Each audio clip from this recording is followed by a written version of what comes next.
आगामी विधानसभा चुनाव को लेकर बीजेपी पूरी तरह से रेस में है। सभी जिलों में परिवर्तन या सभा का सिलसिला जारी और इसी कड़ी में लोहरदगा के समरनाली मैदान में आज भारतीय जनता पार्टी की परिवर्तन सभा हुई है। कार्यक्रम में बीजेपी के प्रदेश अध्यक्ष बाबूलाल मरांडी शामिल हुए। पूर्व सांसद सुदर्शन भगत, पूर्व राज्यसभा सांसद समीर उरांव, पूर्व मंत्री सधनु भगत सहित बीजेपी के कई नेता मंच पर मौजूद रहे। जनसभा को संबोधित करते हुए बाबूलाल मरांडी ने हेमंत सरकार पर जमकर निशाना साधा। वर्तमान सरकार को लुटेरों की सरकार बताया। कहा कि इनके नेता और मंत्री के ठिकानों पर नोटों की गड्डी मिलती है। राज्य में बांग्लादेशी घुसपैठ बढ़े हैं। बाबूलाल ने लोगों से आगामी चुनाव में वोट की अपील की है।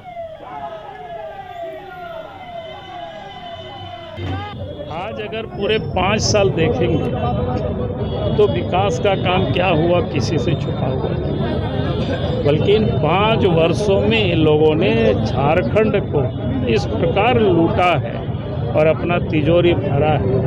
वो तो पिछले दिनों आप सब ने देखा जब ईडी वालों ने छापा मारा था तो कैसे नोटों का पहाड़